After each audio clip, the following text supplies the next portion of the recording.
नमस्कार, आप देख रहे हैं योर स्टॉक्स। मैं हूं आपके साथ प्रशांत पांडे और मेरे साथ है मेरे सहयोगी अंश भीलवाड़। और अगले 1 घंटे आपके सवालों के जवाब हमारे एक्सपर्ट के नजरिए से आपको मिलेंगे।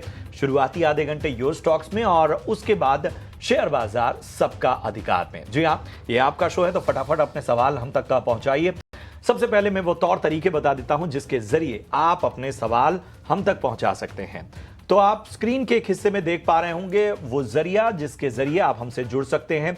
तो पहले सबसे टॉप पे है एक नंबर जिस पर आप कॉल करके, मैसेज करके, व्हाट्सएप करके, जो भी तरीका आपको पसंद आता हो, अपना सवाल हम तक भेजिए। याद रखिए, एक पैटर्न के साथ आपको सवाल भेजना है।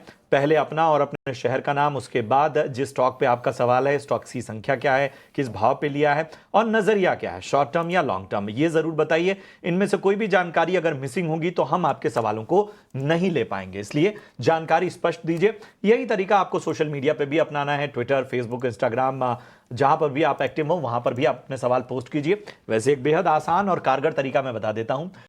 YouTube पर आप ये शो देखते वक्त लाइक कमेंट करके भी अपने सवाल हम तक पहुंचा सकते हैं। और याद रखिए कि तरीका वही है, पैटर्न वही है।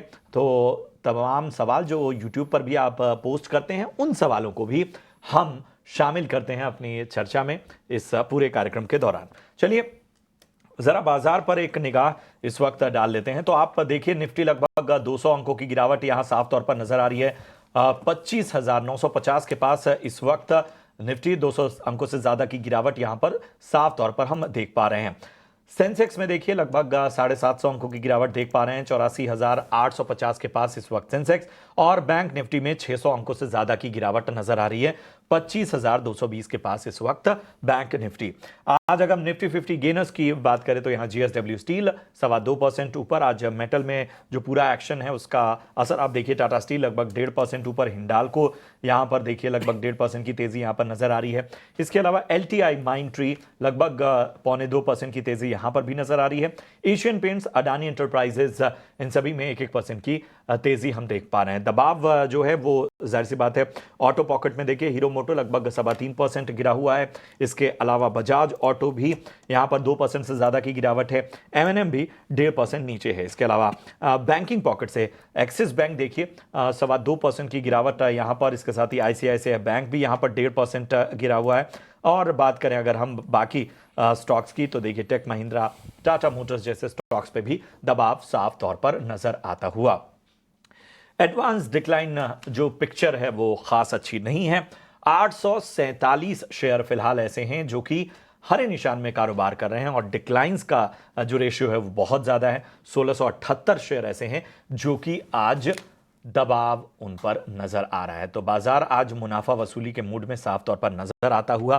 दिग्गज पॉकेट से भी आज प्रेशर नजर आ रहा है। मेटल जहां चल रहा है वहीं अगर हम देखें तो ऑटो पर दबाव है, रियल्टी स्टॉक्स पर भी आज दबाव नजर आ रहा है, रेलवे शेयरों पर भी आज अच्छा खासा दबाव हम देख पा रहे हैं। चलिए अपनी चर्चा में बेहद खास एक्सपर्ट्स को हम शामिल करेंगे। हमारे साथ इस वक्त जेएम फाइनेंशियल्स के टेक्निकल रिसर्च के वाइस प्रेसिडेंट तेजस साहब जुड़े हैं। तेजस, बहुत बहुत स्वागत आपका, गुड मॉर्निंग। और हमारे साथ हैं फंडामेंटल एक्सपर्ट अमरदेव सिंह साहब, सीनियर वाइस प्रेसिडेंट हैं इक्विटी और कमोडिटी और करेंसी में एंजल वन से। बहुत बहुत स्वागत अमर जी, आपका भी गुड मॉर्निंग। सबसे पहले तेजस, मैं आपके पास आना चाहूँगा।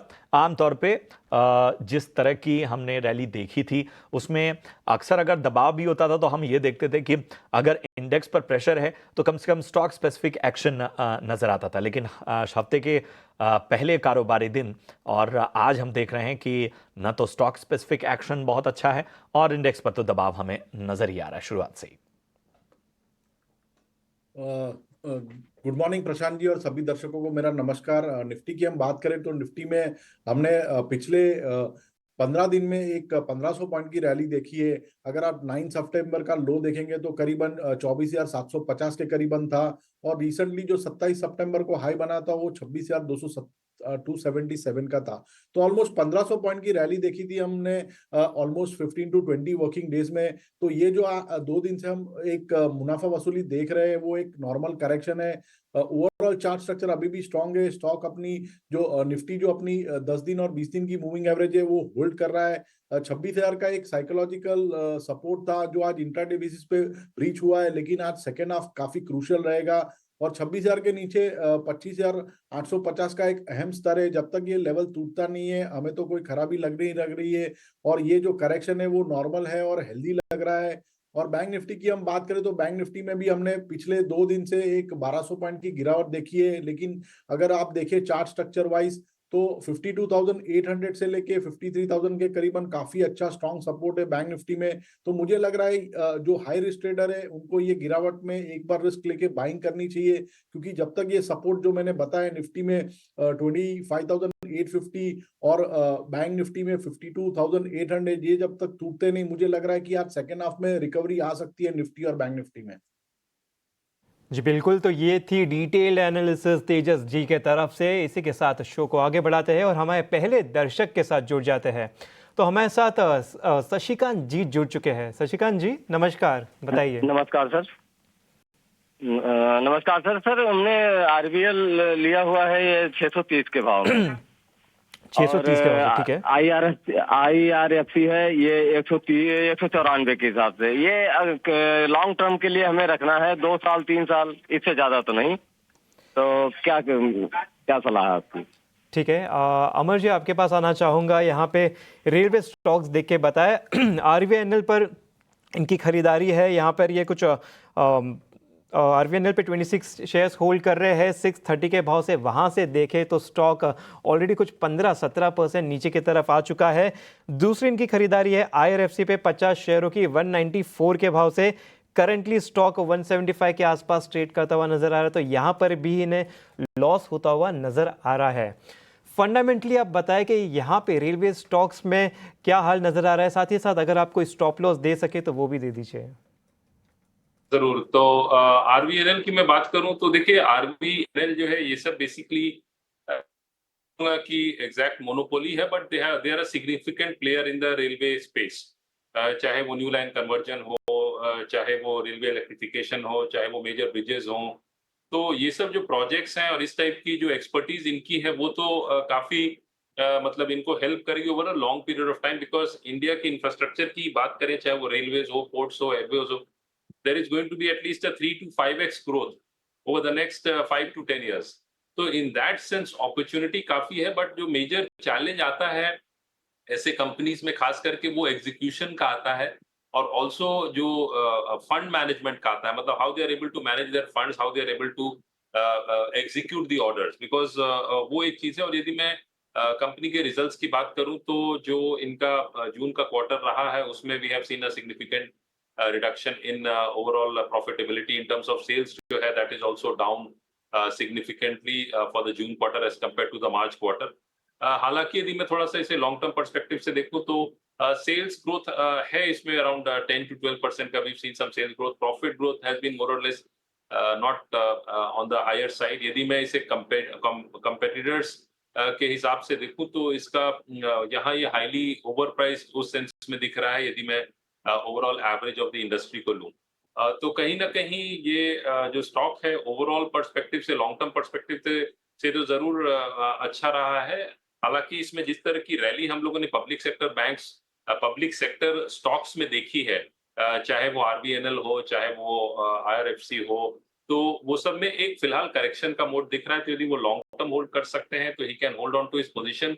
आइडियली यदि वो स्टॉप लॉस की बात करें तो देखिए 480 के नीचे का एक स्टॉप लॉस काफी इंपॉर्टेंट है इसका। और आइडियली ये 540 550 के ऊपर चलता है then we can expect some upside move, otherwise ये कंसोलिडेशन में जा सकता है।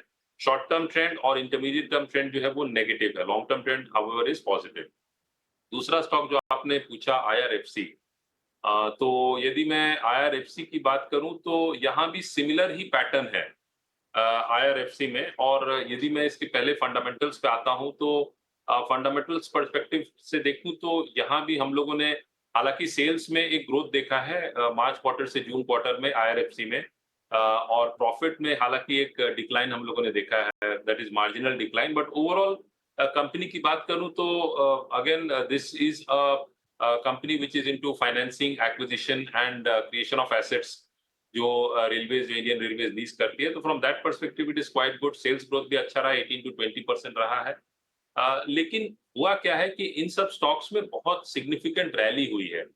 तो यदि मैं देखूं तो पिछले एक साल में ही रफली 30 रुपए से ये शेयर जो है ऑलमोस्ट 220 तक, या that's a 6 to 7 times 7 fold rally. तो अभी फिलहाल इस सब में करेक्शन मोड दिख रहा है। यदि इसका मैं एक लेवल दे दूं तो 150 is a very crucial support zone, उसके नीचे चलता है we can expect some further correction. हालांकि जो लॉन्ग टर्म ट्रेंड अप है, बट इंटरमीडिएट और शॉर्ट टर्म ट्रेंड जो है वो नेगेटिव है, both for RVNL and for IRFC. ठीक है, तो ये है एक विस्तृत नजरिया आपके तमाम स्टॉक्स पे। और अब आपके लिए लेकर आते हैं अपना खास सेगमेंट ऑप्शंस के चैंपियन।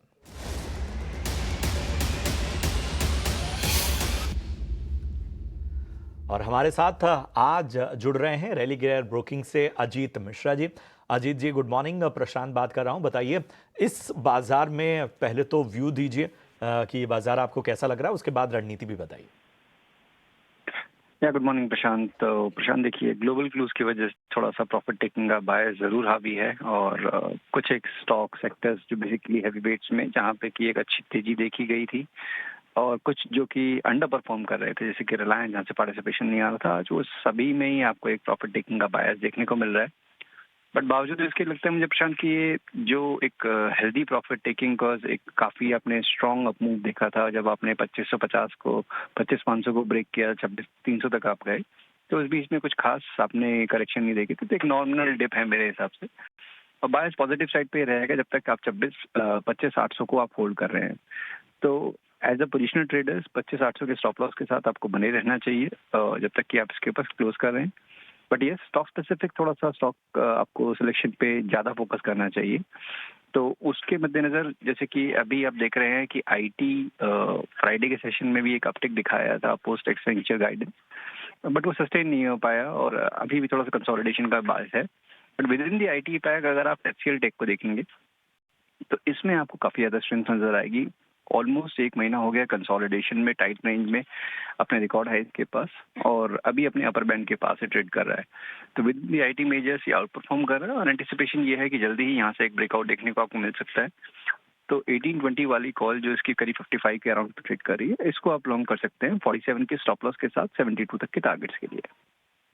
बहुत बहुत शुक्रिया करेंगे अजीत जी। तो एचसीएल टेक की 1820 की कॉल जो कि 55 के प्रीमियम पे आपको मिलेगी अक्टूबर सीरीज की, ये आपको खरीदनी है। लक्ष्य 72 रुपए का, स्टॉप लॉस 47 का, अधिकतम मुनाफा 5,950 तक का और नुकसान 2,800 तक का हो सकता है। चलिए इसी के साथ सेबी का स्टैंडर्ड रिस्क डिस्क्लोजर भी आपके लिए लेकर आते हैं, जो बताता है कि फ्यूचर और ऑप्शन ट्रेडिंग में 90% लोग पैसे कमाते हैं। इसलिए अपने फाइनेंशियल एडवाइजर की सलाह और पक्की तैयारी हो तो ही ट्रेडिंग इनिशिएट करें। चलिए बढ़ते हैं आगे। रियल एस्टेट की दिग्गज कंपनी सिग्नेचर ग्लोबल की लिस्टिंग के 1 साल पूरे हो गए हैं। इस खास मौके पर ग्रोथ आउटलुक और आगे की योजनाओं पर बातचीत करने के लिए हमारे साथ हैं कंपनी के चेयरपर्सन प्रदीप अग्रवाल जी। प्रदीप जी गुड मॉर्निंग, और अच्छा लग रहा है आपसे इस चर्चा की शुरुआत करते हुए। हमें बताइए सिग्नेचर ग्लोबल की ग्रोथ और कामयाबी के इन सफलतापूर्वक जो साल बीते हैं उसके अहम कारण आप क्या देखते हैं, फैक्टर्स क्या देखते हैं? अगर सिग्नेचर ग्लोबल की सक्सेस का अगर कोई एक वर्ड के अंदर अगर मैं समेटना चाहूं तो मुझे लगता है ट्रस्ट ही एक ऐसा वर्ड है जो हमारे निवेशकों ने हमारे ऊपर किया है और हमारे जितने कस्टमर्स हैं उन लोगों ने हमारे ऊपर किया है। आप ये देखिए कि लास्ट जो हमारी 10 साल की जो जर्नी रही है, इसके अंदर एक ही चीज कहीं ना कहीं फैक्टर हुई है कि जो भी सिग्नेचर ग्लोबल कमिट कर रहा है, ऑन टाइम डिलीवरी या क्वालिटी, उन दोनों को इंश्योर कर रहा है। और जैसा कि आप जानते हैं लास्ट ईयर 27 ऑफ सितंबर को हम लिस्ट हुए थे एनएससी और बीएससी में। उस वक्त भी बहुत सारे जो हमारे निवेशक थे उनके सवाल थे, इवन दो हमें लगता था कि जितने भी सवाल हैं आने वाले वक्त में हम इनके जवाब या इनके ऊपर जितनी भी चीजें हैं उनकी हम प्रॉपर उनके ऊपर रिप्लाई करेंगे। और यानी आप ये कह सकते हैं जो भरोसा वो हमारे ऊपर जता रहे थे हम उनके ऊपर जरूर खरा उतरेंगे। इसी उम्मीद के साथ जब आज 1 साल हमें पूरा हो रहा है, तो आप ये देखिए कि जितने भी हमारे निवेशक थे उन्होंने लगभग 250% से भी ज्यादा का रिटर्न शेयर में कमाया है। मुझे लगता है किसी भी कंपनी के लिए सबसे बड़ी बात यह है कि जितने भी उसके निवेशक हैं उनके भरोसे पे खरा उतरना। और as a real estate company में ये कह सकता हूं कि आज दिल्ली एनसीआर में जिस तरीके की brand recall value signature global की है, मुझे लगता है आने वाले वक्त का जो हमारा भविष्य है वो और सुनहरा है। तो प्रदीप जी, मेरा सवाल आपसे थोड़ा फ्यूचर आउटलुक रिलेटेड है। आपने अफोर्डेबल हाउसिंग सेगमेंट से कारोबार की शुरुआत की, तो क्या अफोर्डेबल के साथ लग्जरी सेगमेंट में भी एंट्री करेंगे? आगे का रोड मैप क्या है, आप ये बताएं। तो आपने बिल्कुल ठीक कहा। देखिए, जो कंपनी की जो फाउंडेशन है वो अफोर्डेबल से ही रखी गई है, और अफोर्डेबल वैसे भी मेरे दिल के बहुत करीब है। लगभग 18,000 से ज्यादा यूनिट अभी तक हमने अलॉट किए अपने कस्टमर्स को, और उसमें से ज्यादातर हमने डिलीवर भी कर दिए हैं। और अफोर्डेबल का मीनिंग भी हमने क्वालिटी हाउसिंग से रखा है।